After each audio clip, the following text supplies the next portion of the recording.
There's no way I can live up to that, but damn it, I'm gonna try. Are you guys ready to party? Are you guys ready to have a lot of fucking fun tonight? Good, good.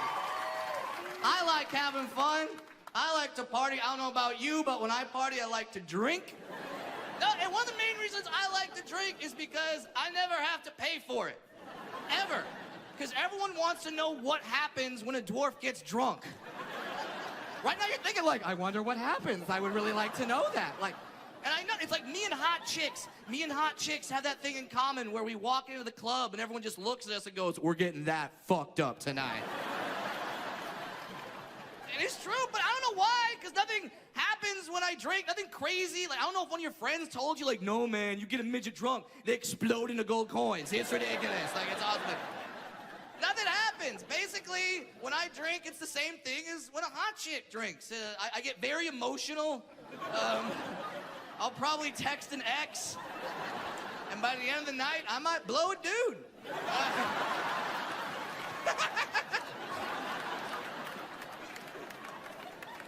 I also say things when I'm drunk that I would absolutely never say sober under any circumstances. Like, not too long ago, I was watching a game with my buddy, and the team that I put money on won. I was very excited, so I turned to my friend and I said something to him that I would never say if I was sober. I turned to him, I go, yeah! Chest bump! I should never say that shit. I should never. Why did I say that to my friend? He's 6'2", okay? He's 6'2". What? I'm sorry to burst your bubble, but I have tall friends, okay? It's not like the midgets get together every Sunday under the tree stump and watch football.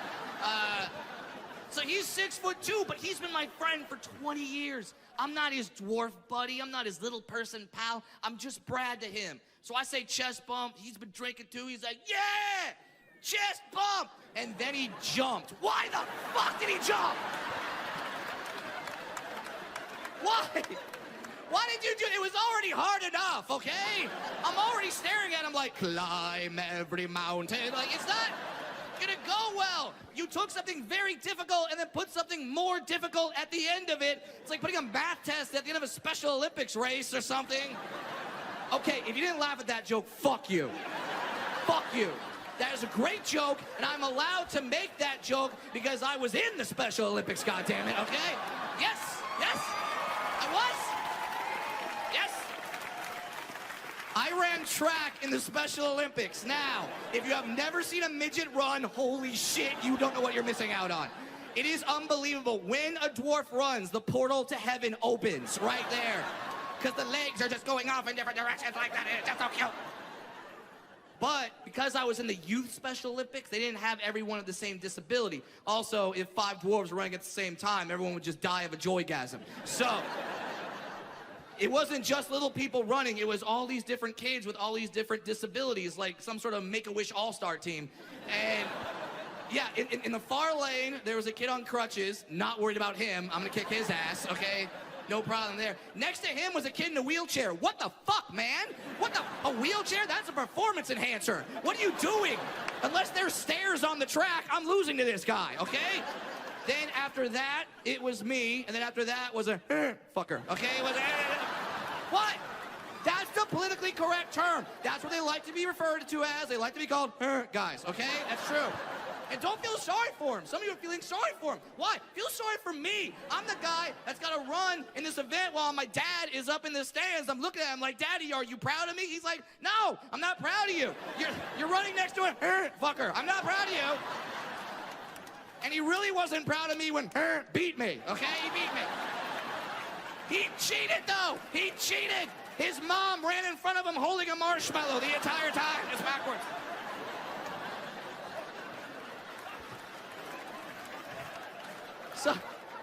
So, back to the chest bump.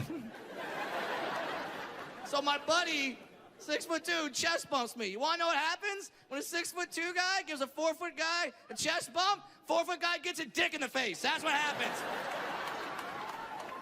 And you can't ignore a dick in the face.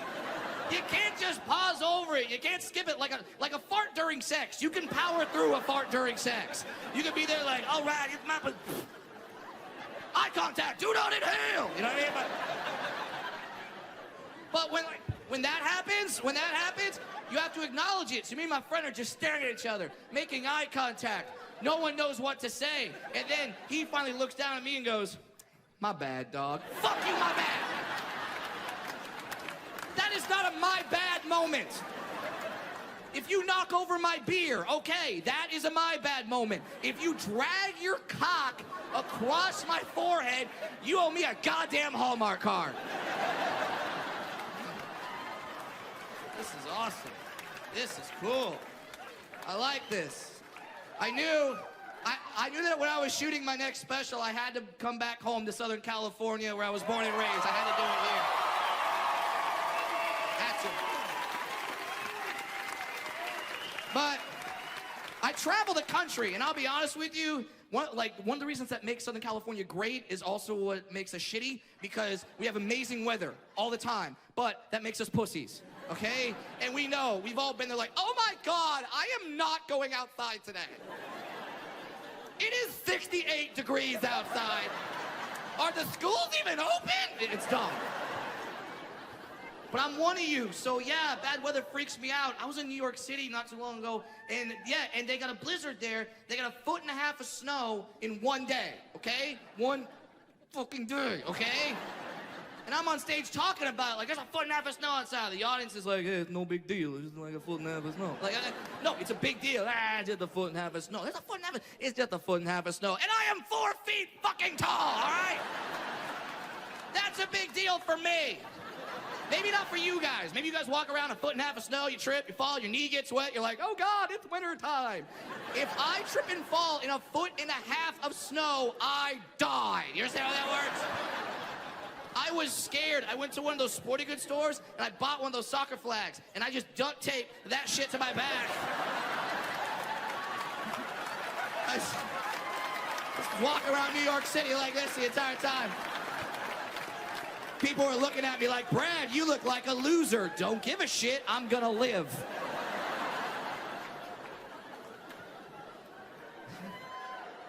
I travel a lot, obviously, for my job. It's fun, but sometimes stuff happens. Like last week I was on the road and I had a long flight. I had the window seat and the person next to me fell asleep, so I couldn't get up to go to the bathroom the entire time. So when I landed, I really had to go to the bathroom. So I run to the airport bathroom. Now here's where we come to a little bit of bathroom etiquette that I don't think a lot of the gentlemen in this audience are aware of, okay? Ladies, you can tune out. This does not concern you. Gentlemen, when you are in a public bathroom, stay the fuck away from my urinal. See, the men are laughing because they know what urinal I'm talking about. The women are like, he has a urinal? Yes, I do. I have a urinal. In every single bathroom across these United States, it's required by law. There's always 2 or 3 urinals that are way up here, and there's always one that's way the fuck down there. That's mine. That is my urinal. You do not use that urinal. That is reserved for me. That is reserved for your 5-year-old son, Zachary. And that is reserved for any man with a 2-foot dick, okay? That is all. So... Black guy's clapping, it's like, I can use that shit. Anyway, you can. So I go to this bathroom. Now, in this airport bathroom, it's all open urinals. It's a cornucopia of urinals. One might even say they have a plethora of urinals. And they're all wide open. Only one is being taken up. Guess which one urinal is being taken up? Mine! All right? So now I'm behind the guy. I gotta do this like dwarf. I gotta pee dance like right behind him. Now, other people are walking into the bathroom, they see a dwarf dancing right behind a guy. You see a dwarf dancing behind someone, you think I'm casting a spell on him or some shit. And then I just had this moment where I couldn't take it anymore. So I just looked at the dude, I was like, excuse me, sir! And he turned around, and this is exactly what he did. No exaggeration. He just turns around and goes, no fucking way.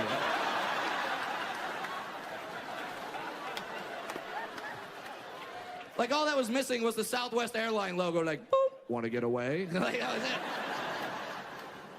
I was telling my friend about this story, and he's like, Brad, why don't you just use a regular-sized urinal? Listen, I would love to use a regular-sized urinal. I don't possess the muscle control necessary to use a regular-sized urinal. If I use a regular-sized urinal, I gotta be like, pee, shut it off, pee, shut it off, pee, shut it off. I can't do that. I haven't done enough Kegels. But I was nice to the guy. I just said, excuse me, sir. He turned around. That was it. I'm not going to be nice anymore. I'm not. If I ever go to a bathroom and I see one of you tall fucks, and you are using my urinal, I will go full R. Kelly on your leg, okay? But yeah, this is a fun job. I love this job. Only bad part about it, you gotta travel a lot. Like, past 3 years, I've been on the road like 48 weeks a year. So I get burned out. I was so burned out that I took this other job just to get away from it for a bit. I took a job as a DJ in San Francisco, California on a morning show. Don't cheer. That lasted 6 months, then I got fired. I will tell you exactly what happened. They might say something different on Google. This is what happened. I was a morning show DJ on this show. I was the sports guy on the morning show. Obviously, you look at me, you're like, yeah, there's a dude that got picked first for every team growing up.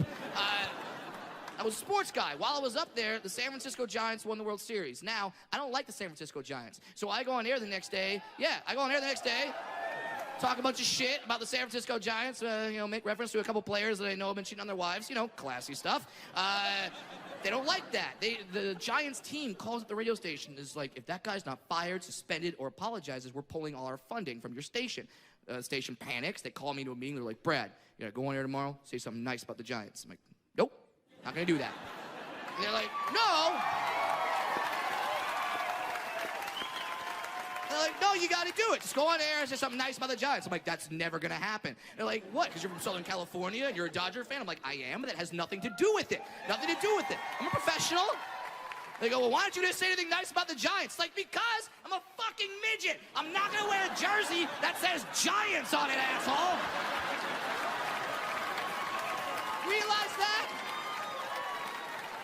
I'm not gonna support something that's been trying to kill me my entire life. No one else would do that, ever. A black guy would never wear a jersey that says cops.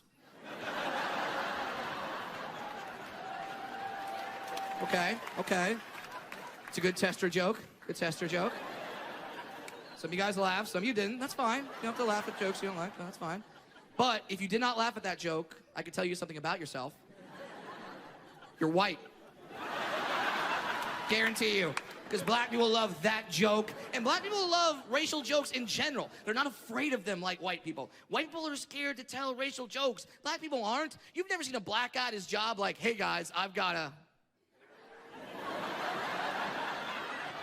cracker joke to tell you guys right now. No! A black guy will wait until he is surrounded by the maximum number of crackers before he tells the joke. He'll call more over. Richard, get over here. You're gonna love this shit. Like, not white people. We hold it in. We hold it in because we know we can get in trouble. So we walk around all day with this voice in our heart like, don't say shit, don't say shit, don't say shit, don't say shit. Because we know we can get busted, we can get fired. You see it all the time. People have to apologize for what they say about racial issues. There's always some celebrity who's got to call a press conference and be like, I'm sorry to the African American community. I meant nothing when I ordered the salmon blackened. You get scared and you hold it in. White people hold it in and it affects other parts of life. Even something basic as laughter. Because white people never want to be caught laughing at the wrong joke. So we laugh like we have ADD. It's just, ha ha! And we stop. You ever seen a black guy laugh like that? Fuck no. I love making black guys laugh. You make a black guy laugh, he puts everything he has into it. Body, soul. Black people burn calories when they laugh. It is awesome. You make a black dude laugh, it's like, oh, shit! That is the funniest thing I've ever heard in my goddamn life! Try it, white people. You'll like it. Don't get me wrong. You're gonna fuck it up the first time you do it. First time you'll be like, golly gee willikers. That was a humorous anecdote. I just don't get why we're not allowed to talk about certain things. It doesn't make any sense to me. Because in my opinion, when you talk about racial issues, when you joke about it, when you have a discussion, that's how you learn. That's how you gain a greater appreciation. You do. That's how you learn and appreciate other cultures. Like right now, I love Asian people. I love Asian people right now. Because 2 weeks ago, my Asian buddy called me up and he asked me for help to fix his iPhone. Think about that for a second, okay? He asked me. He could have asked his cousin. His cousin built the fucker, all right?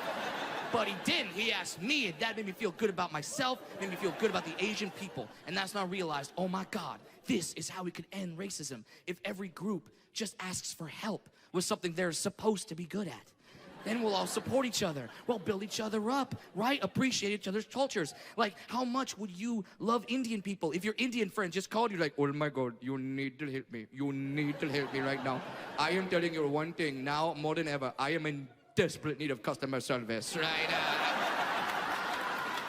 I don't know what to do with my computer. I have tried everything to fix my computer. I have turned it off. I have turned it back on. I don't know what to do. If you could please just help me, I would be ever so grateful. Oh, wait, you are busy? I will hold. But I understand that it's difficult because there's some groups that you're allowed to make fun of and other groups you should never make fun of under any circumstance whatsoever.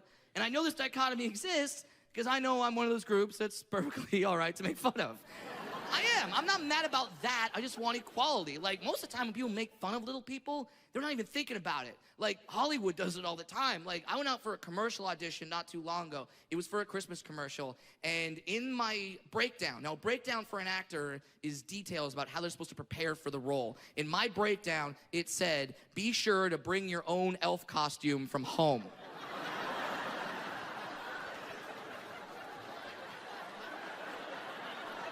From home!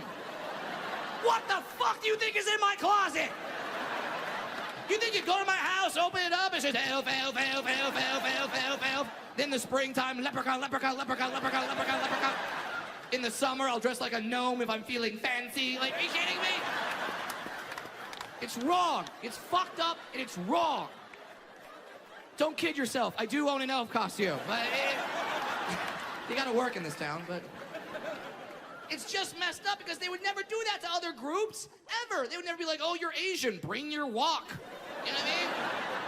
Oh, you're a black male, bring your illegitimate child. They would never do that. All right?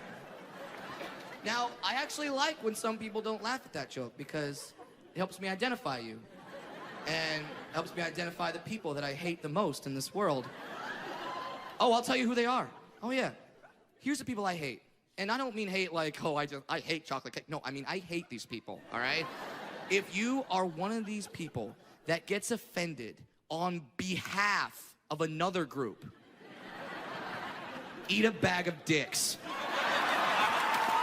Just a bag of dicks. Not the fun-size bag. No, the family-size bag of dicks. Just never stop shoving dicks in your mouth. Why do people do this? Why? Why do people care so much about shit that has nothing to do with them? And the worst part is that they think they're being so good. They think they're being a champion. I hope you know that when you get offended on behalf of another group, what you're doing is infinitely times more racist than whatever pissed you off in the first place. Because what you're doing is you're turning to that group and you're saying, hey, you're not smart enough to know you're being made fun of right now. But don't worry, I know you were made fun of, and I'm gonna do something about it. No, don't get up, don't get up, don't get up, don't get up, don't get up. Stay there, I'll handle it, I got this, master race on 3. 1, 2, 3. Okay, there we go. Like, why do people do this? And I know they do this. I had a woman come up to me recently after a show, angry, pissed off. Brad, I was so offended when you said the word midget. I was like, right, because you have other family members who are dwarfs. No. You have children that are little people. No. Then why the fuck do you care? Why do you care? This doesn't affect you. It doesn't change your life. I would understand if every time I said the word midget, that was some sort of call to arms to all the little people out there to rise up and fight our tall oppressors. And then when you guys got home, there were midgets just flying in your windows, doing shoulder rolls and then drop kicking your puppy. Okay, I would get that. But literally nothing happens to you. And who the fuck are you to tell me what I could say about my own people? I hope you realize I've been a midget my entire life. All 32 years. It's not like I was 6'4", you know, things weren't going so well, so I hacked off a couple of feet and said, let's give this a shot. That didn't happen. Why do people care so much about things that don't affect them? Why would anyone give a shit if weed is legal or not? Listen, if you don't smoke weed, great, don't smoke weed. But don't stop someone else from doing it because them doing that action doesn't affect you whatsoever. Same thing with gay marriage. Listen, if you're not gay, who gives a shit if gay marriage is legal or not? If two gay people get married, didn't change your life. Didn't affect you whatsoever. Why do people give a shit about that? And why do people give a shit when I drive in my car and I sing every lyric to Katy Perry's Firework? Why? I love that song. That's a great song. It's an inspirational song. Helps me feel better about myself. Now, I understand that joke is not funny, all right? It's not. But I say it every night because one of these nights, one of you people in the audience, you are going to know Katy Perry, and you're going to tell her about that joke. She's going to be intrigued by that joke. She's going to want to come see one of my shows. She's going to laugh at my comedy show. She's going to want to meet me afterward. I will meet Katy Perry, and then I will finally get a chance to motorboat damn titties.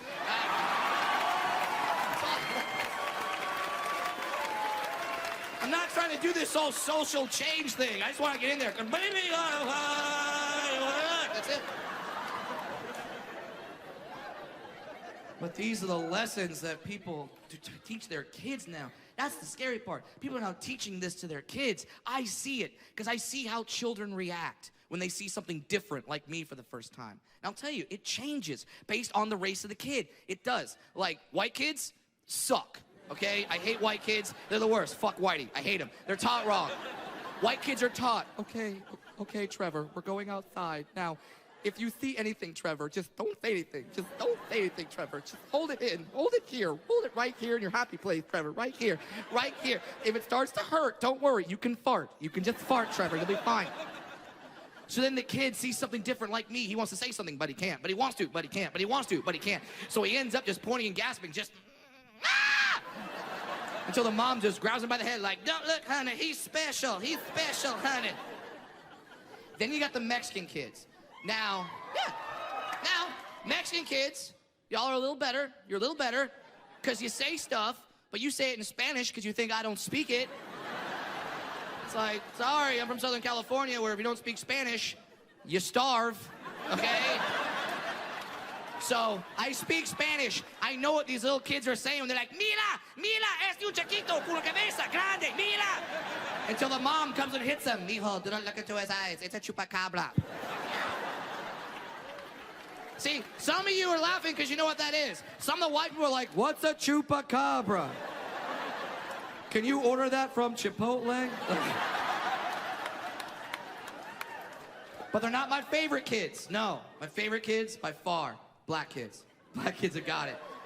Because they don't give a shit. I love black kids, because they see me, they drop, whatever the fuck they're doing. They run across the damn street, just, aye! Aye! What the hell is wrong with you? You think the dad is offended. No, dad's right behind him. Yeah, what the hell is wrong with y'all midget ass? I got rims bigger than you. Oh, shit. Basically, what I'm trying to say, ladies and gentlemen, the message behind my act, if you can pull one lesson from everything that I'm saying tonight, here it is. I want to be black. I do! I want to be black. It's a wonderful time. It's a wonderful time to be white in this country, but want to be black. We found out last year that if you're white in this country, but you want to be black, they'll let you be president of the NAACP. Yeah, we found that one out. You know what I'm talking about? Some of you are like, what the hell? I'll explain. It's a doozy, all right? In the great state of Washington, there lives a woman. Her name is Rachel Dolezal, and she is president of her local chapter of the NAACP, National Association for the Advancement of Colored People. What a wonderful story. Oh, wait, I forgot one minor detail. She white, okay? She's white, and they announced this on the news. They're like, a white woman is running the NAACP. And I'm like, what? How did that happen? They're like, she fooled everyone. She fooled everyone. Nobody knew she was white. I'm like, how did no one know she was white? Was she just like turning down pumpkin spice lattes every minute? Just like, did she burn a pair of Uggs? Like, how the fuck did no one know she was white? And they're like, she changed her appearance. She looked black. I'm like, you can do that? The Robert Downey Jr. Tropic Thunder surgery is real. And they said, here's what she looked like. And they showed her picture. You guys remember seeing that picture? Yeah. Was anyone fooled by that fucking picture? No one was fooled by that fucking picture. I knew that was a white woman. I could tell it was a white woman because I looked at the hair. The hair was a tail right there. That's white hair. You put a pencil on that, it's falling out. That's not black hair. That's not black hair. Stevie Wonder would have looked at her and be like, that's a white bitch. Then they made the announcement. Rachel Dolezal is gonna appear on the Today Show, and I'm like, oh, I'm watching that. So I watched it, and they asked her, why did you pose as a black woman? Now, if she had said something along the lines of, well, you know what, I did what I did because I support black people, I respect black culture, and I felt that doing this gave me the best opportunity to give back to my own community. If she said something like that, I'd be like, you know what, okay, I get it, a little weird, but okay, I understand. That's not what she said. No, that's not what she said. Why did you pose as a black woman? Oh, she did that, first of all. And if you're trying to pass as a black woman, step one, don't do that shit. A black woman has never done that in the history of man. They might have thrown in a every now and then, but never. That is pure white suburban bitch right there. That's pure. What do you mean pose as a black woman?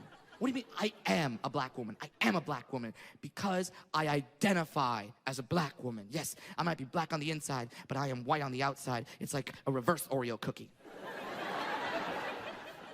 People, we took the Caitlyn Jenner shit too far. Okay, we did. Now, that's not me saying anything negative against transgender people. Please do not mix my words. I support transgender people because, my God, if you're born one sex, you live for a while as that sex, and you're like, you know what? No, this is not who I'm supposed to be. And you want to go through that entire process to change. You want to go through the hormone therapies, have the plastic surgeries, write that really awkward email to your family. Hey, I'm not going to have a dick anymore. Merry Christmas. Like, that's got to be tough, and I support you, especially if you're a dude and you become a woman. If you're a dude and you become a woman, they take it, okay? They take it, and once it's gone, it's gone. It's gone. It's not like tattoos. Like, tattoos are permanent. Tattoos are not permanent. You can get them lasered off, covered up. You can do all these different sorts of things with your tattoos. You can't do that. Once that's gone, it's gone. There's no such thing as a re-dickiotomy, okay? Like, that's not happening. So I'm not against transgender people. No. I'm against all the people that ever since the Caitlyn Jenner thing, now they're hopping on this I identify as bandwagon. Where that's all you have to say is I identify as, and then whatever you say after that, we immediately have to treat you as such, no questions asked. So you can be like, I identify as a black person, we have to treat you like a black person. I identify as a hamster, we gotta get you a little ball, a water bottle, like that's it. It's like, fine, as long as we all get to do this, ladies, I identify as Channing Tatum. Suck my dick, okay? How about that? What? Magic Mike. I can be Magic Mike. Check that shit out right there. Yeah, that's Magic Mike right there. I am Magic Mike XXS. But I still understand what she's saying. She wants to be black. Great. I want to be black. I would love to be black. I'm halfway there. I'm halfway to being black. Because check it out. That is a black ass right there. I don't care what you say. That is a black ass. Nicki Minaj got nothing on me. My anaconda don't. My anaconda don't. That's a black ass. But I want to be full. I want to be 100%. I want to be a black midget. I'd be a niglet. White people, that is the funniest joke you could never tell at work tomorrow. You'll try. People be like, oh, what'd you do last night? Oh my God, I saw this comedian, Brad Williams. He's a little tiny dude, but he says he wants to be a black midget. He be called a You should go see him next time he's in town. That's what you should go do. I get it, white people. I get that I can say things that a lot of you can't. And there's a reason why. It's not because I'm a comedian. It's not because I'm clever. Here's why I can say things that you can't. I'm cute, okay? I'm very cute. I'm downright adorable. When you're adorable, you just make things better. Dwarves make everything better. I made a car accident better recently. I did, true story. I was talking with my buddy Adam, and while we're talking out front of his apartment, this car is driving, spins out of control, slams to a light pole. I freak out, I look at Adam, I go, I'm gonna go help. He looks at me and goes, what the fuck are you gonna do? And he's right. What the fuck would I do? My people are not exactly lifesavers, all right? You've never been at the beach, seen a dwarf lifeguard, see someone drowning, put on 2 floaties and be like, I got this shit! Okay, that's never happened. But I wasn't thinking about that. I just saw someone in trouble. I knew they needed help. I had to do something. So I start running across the street. Now, you have to see this from the woman's perspective. In her mind, she was driving along normally, having a great day. All of a sudden, she spins out of control. She slams to a light pole. She's all discombobulated, and then she just looks up and sees me like...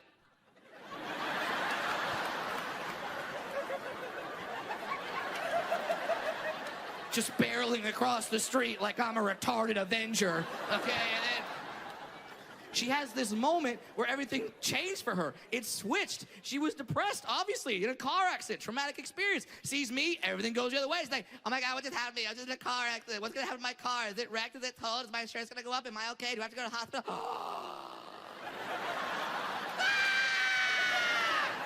Like, what was going through her mind? Like, I'm pretty sure I get 3 wishes now. I make everything better. I made my own car accident better. Yes, I was in one, and it's embarrassing because it was my fault. I was an idiot. I was texting while driving, like a moron, heads down, not paying attention. All of a sudden I look up, nail this dude's car, wreck his car, wreck my car. We both get out of the cars to assess the damage. He looks and sees me and just goes, worth it. That happened to me. Why did he say that? What was he thinking? Well, hit a dwarf. That's 25,000 points. I'm kicking ass right now. I make everything better. Stressful situations like car accidents, I make better. I make boring things better, like grocery shopping. It's boring, but we all gotta do it. We all gotta grocery shop. You guys do it, I do it, part of the human condition. Nothing entertaining about grocery shopping. But if I buy 1 box of Lucky Charms, holy shit! Could you imagine being at a grocery store, you look down the aisle and just see me jamming with my box of Lucky Charms. If you saw that, you'd be like, fuck it, I'm buying a lottery ticket. This is the greatest day of my life.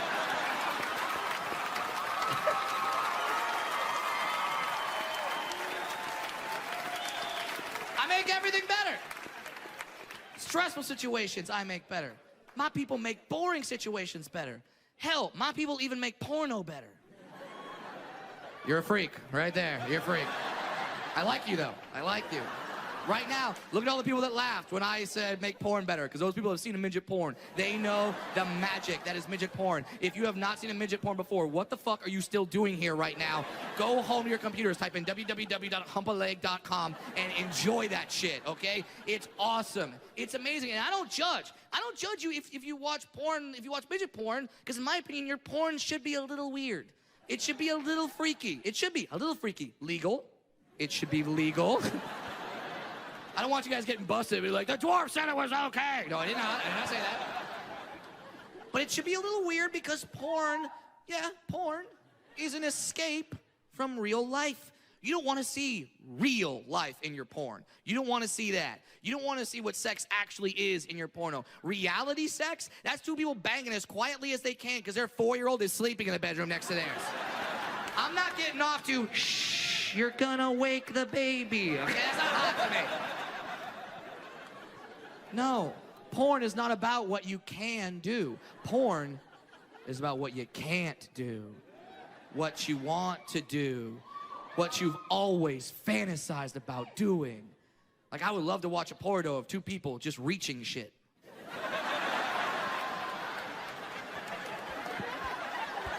Get it? Get it?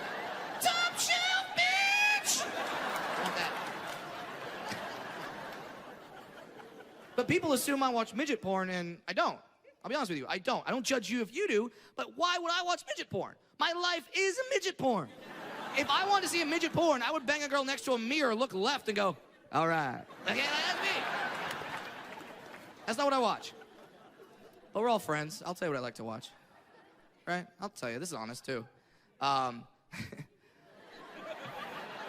like to watch black dudes have sex with Asian women. That's my thing. Okay. Why do I feel like you're all judging me right now? Really? You're gonna judge me about what I like to watch? Like you're holier than thou? Like if I go through all your browser histories, all I'm gonna find is missionary with eye contact. Like, are you kidding me? No, I like to watch black dudes have sex with Asian women because for once in my life, when a dick goes in a vagina, I would like to hear, ow.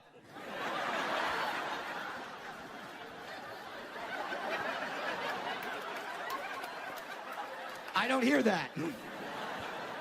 I don't hear that. I put my stuff in, it's like, yeah. Aw, shit.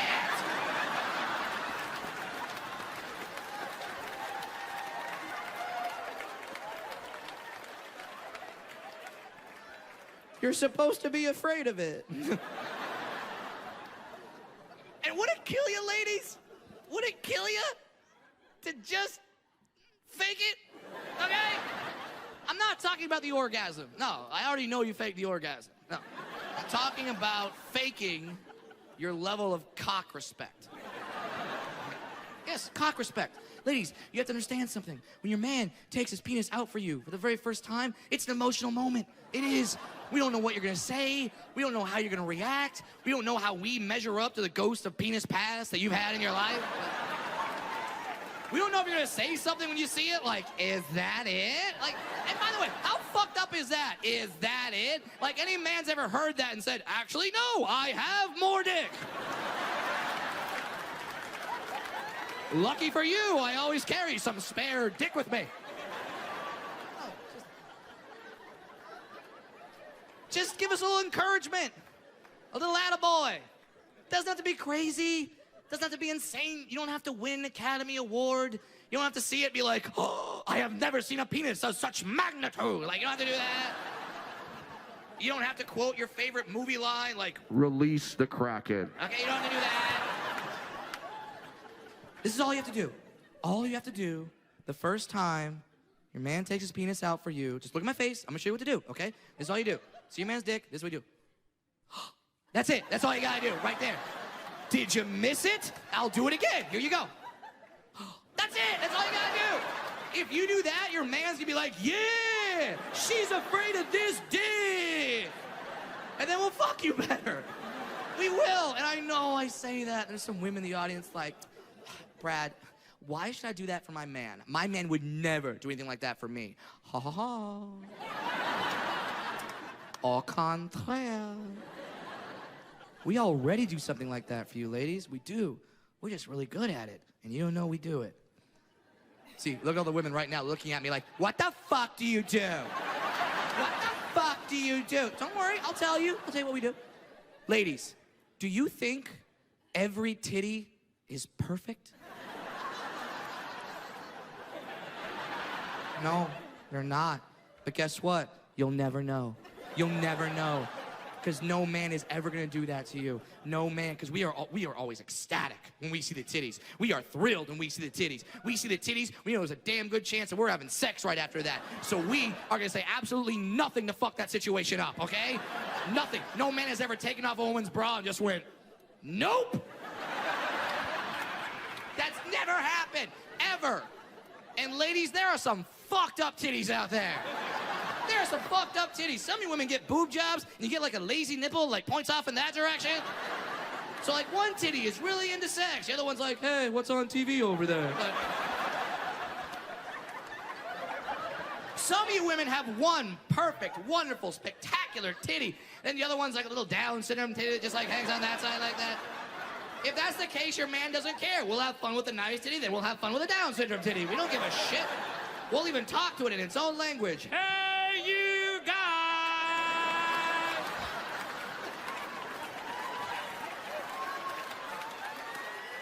I know. I say that, and there are, while you were laughing, there's some women that are just like, Brad, I get that those are jokes, but I'm serious, Brad. Men do not like my titties. They don't like my titties, Brad, because I have very small titties. I am the president of the Itty Bitty Titty Committee. And men don't like that. They don't like the small titties, Brad. Ladies, is that you? Are you in the audience right now, concerned with a low self-esteem over the size of your small titties? Ladies, if that's you, I have one piece of advice for you, and this will work. Have sex with me, okay? Have sex with me. Yes, I will make you feel awesome about your small titties, because I have small hands. I make everything look bigger. Everything. All right. I like this. A lot of you are going to go home tonight and have sex after the show. Great. All right. I want you to by yourself. That's fine. That's fine. Not judging. That's fine. But I want you guys to have great sex. And ladies, just understand that your man is freaky, okay? Whatever you think about your man is freaky. However freaky you think your man is, add 2 Jared from Subways to that, okay? Just, we're freaky. We want to do some crazy shit. Now, I know there's a lot of women that are like, oh no, Brad, not my man, especially your man. Oh my God. I'm not worried about the guy that's open with what he likes sexually. I'm not worried about the guy that's like, yeah, I like some bondage, I like a little BDSM, a little BBW, a little racial, I like that stuff. I'm not worried about that guy. I'm worried about the guy that's like, I like nothing unusual when it comes to things of a sexual nature. That guy has a van and a basement. Do not trust him. Do not trust him. My man is not freaky. Fine. Test it. Test it, ladies. Next time you're having sex with your man, it's gonna end, right? And you know what time that is, right? You know, when the guy gets a little hitch in the giddy up, right? Like he's all good for a while, like, it's my pussy, it's my pussy. Like that, and you just do that. And you know, once you see that, you're like, T-minus 10 seconds till blast off. Like, you know that. When that happens, your man will say something to you. At some point, he'll look at you and be like, baby, where do you want me to come? Now, there is 1,000 answers to this question, but there's only one answer you should never say under any circumstances. Ladies, if your man says that, you should never, ever, ever look at your man and be like, anywhere you want to. Never say that shit, ever. Now, I know a lot of you women, you hear that, you're like, what? If I say anywhere, he's just gonna come in the face, because that's what he sees in the pornos. It's stupid. I don't know why all you men want to turn your women into glazed donuts. It's dumb. Yeah, we do want to do that, but you didn't say on the face. You said anywhere. And when you say anywhere, the devil comes up in the back of our heads. We're like, she said anywhere. Then the angel pops up and says, okay, so maybe just like on her tits. Maybe just on her tits. That's someplace nice. She can block it. She can like put it together so it's easy cleanup. Like you could do that right there. It's fun. It's nice. It's easy. Just on the tits. She said anywhere. Okay, maybe on the small of her back. Maybe right there on the small of her back. Like I said before, easy cleanup, small tattoo, right there for target practice. It's a pretty nice spot, all right? She said anywhere! And we'll check with you. We will check with you. We'll always look at you like, baby, did you say anywhere? And if you look at us, be like, yeah, anywhere you want. Where's your sister?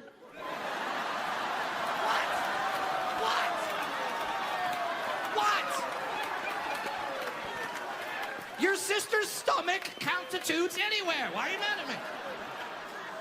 We're freaks. We're freaks.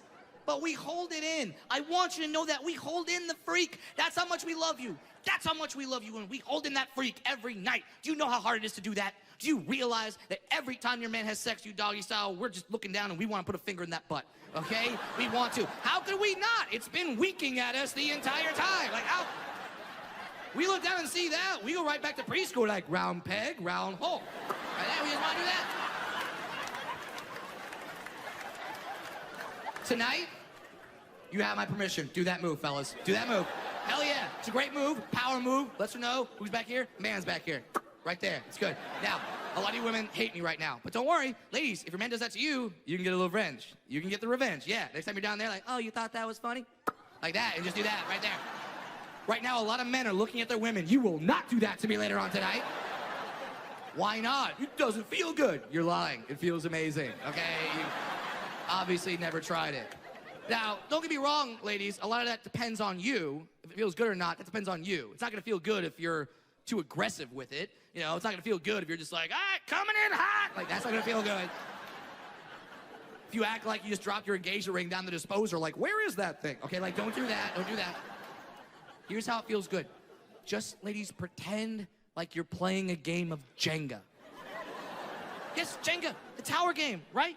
You can't knock the tower over. You gotta be sensitive. So you gotta be very careful. You gotta be like, all right, here we go, here we go.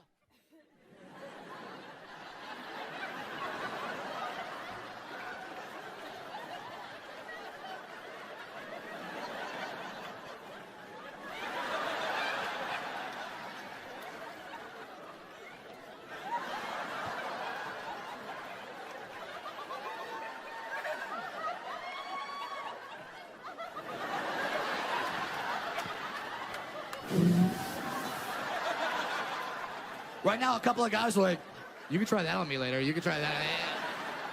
And there will still be the guys, the homophobic guys who are like, no, Brad, no. You put a finger in your butt. That makes you gay. That makes you gay. Really? Do you really think that? You think something can just make you gay? Just out of nowhere, just make you gay? Like there's ever been a situation where a man's been having sex with a woman like, I love pussy. Bangkok, the hills are alive. Yeah. I know, I have a very fucked up sense of humor. I do. But you have to understand where I get my sense of humor from. I get my sense of humor from my family, specifically my mom and dad, even more specifically my dad. Now, my parents are not dwarves. What? I know. I tell a lot of people that sometimes they're like, what? Like, because they don't believe that tall people can have dwarf children. They, like, look at me, and when they ask me, like, hey, Brad, where are your mom and dad from? They think I'm going to say, Narnia. That's not where they're from. And there's no dwarves in my family at all. I am the only one, so they weren't expecting it. And so, like, my dad is this really athletic dude, tall athletic dude, and he thought his wife was gonna give birth to a football player. Instead, she shot out a football. And you gotta ask yourself, what would you do in that situation? What would you do if you found out your child was a little bit different? He wasn't gonna be like all the other kids. What would you do? How would you react if you knew for a fact your son was guaranteed to be bullied when he got to school? Hopefully, you do what my dad did. He bullied me first. But he did it in a very awesome way. He would make fun of me, and he would tell me, like, all right, hit me back. Hit me back with something. That's what you're gonna do. Some kid's gonna come up to you. He's gonna make fun of you. What are you gonna do? You gonna cry about it? No, not my son. You're gonna make him regret saying that to you. You're gonna make him cry about it. That's what you're gonna do. So he molded me. He trained me. He prepared me like Yoda and Luke Skywalker. The sizes were reversed, but you get the idea. So by the time I got to kindergarten, I was a trained verbal assassin. I walked into kindergarten with some swag like, I hope someone fucks with me today. And someone did. Someone did fuck with me. I will never forget this. First day of school, we're all lined up, right? And we're taking roll. This kid runs out of line in front of the entire class, runs right up to me, points his finger in my face, and goes, ha ha, you're little. I looked at him and went, ha ha, your mom doesn't live with your dad anymore. Tears, tears, tears.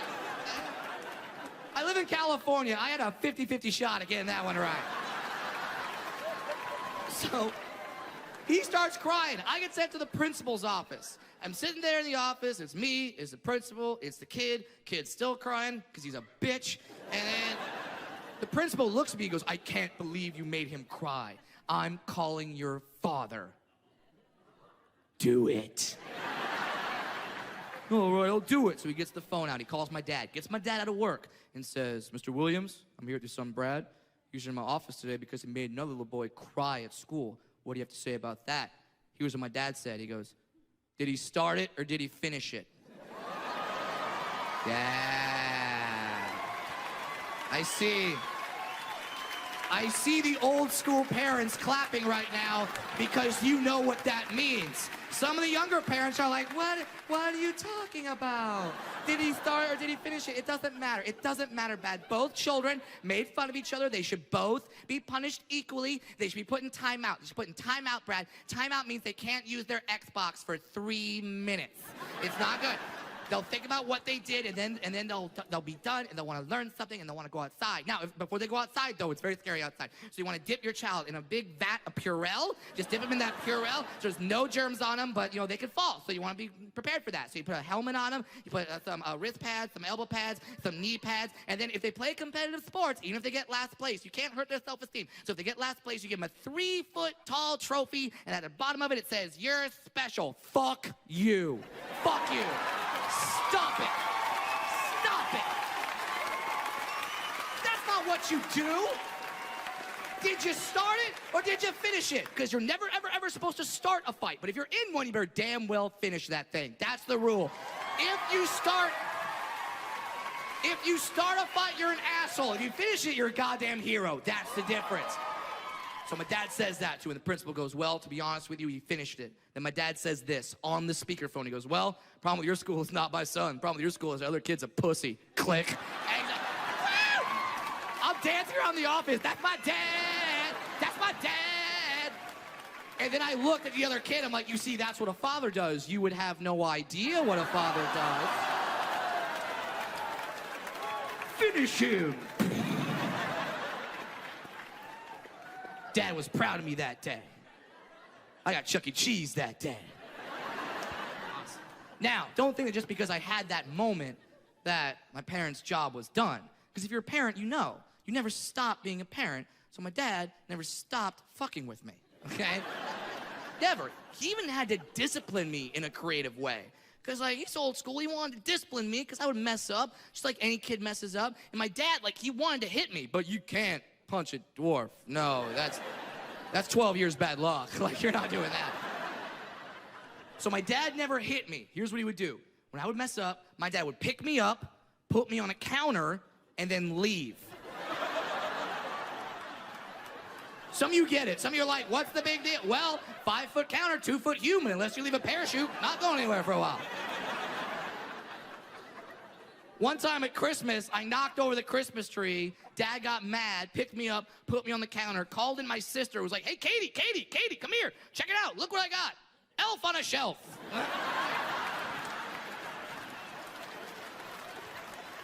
16th birthday. My dad wakes me up on my birthday. Happy birthday, son. I bought you a car. Yeah! I'll run downstairs, run to the kitchen, get to the garage, open it up. Fisher-Price Power Wheels sitting right there in the damn garage. Hey, I lived a block and a half away from school. I still drove that thing to school. I had the first electric car. I was a visionary. Now, I tell those stories about my father, and a lot of you have the appropriate reaction. You laugh. Some of you get that look, and I know that look. I say those stories, and you're like, oh, Brad, that's so sad. Your father made fun of you. What do you think that did to you, Brad? Made me a man. Shut the fuck up. Shut up. I thank God every day that my dad made fun of me.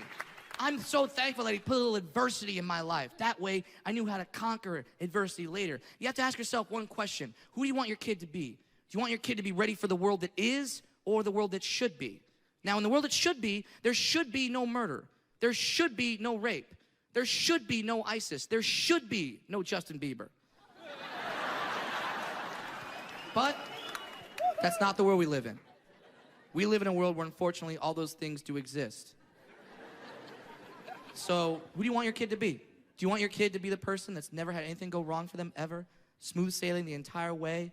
Never had anything wrong, never got hurt, never got a bruise, just running down the street every day, just sunshine and lollipops. No, you don't want that kid. Because when something does happen to that kid, and it will, that kid's not gonna know what to do. People wanna protect their children from life. And to some extent, you have to do that, but you have to let a little in because you're never gonna be able to protect them forever. Life, ladies and gentlemen, has an undefeated record. No one has gone through this thing unscathed. No one. My family got ours about 2 years ago. 2 years ago, my dad came home and announced to the family that he had skin cancer. And we knew as a family, like, all right, we gotta deal with this. And we started dealing with it. And then when my dad had to have part of his face removed for plastic surgery and try to get that cancer off his face, that didn't work. And we had to regroup. Then when he went through radiation treatment, that didn't work. We had to regroup. Then he had to go through chemotherapy.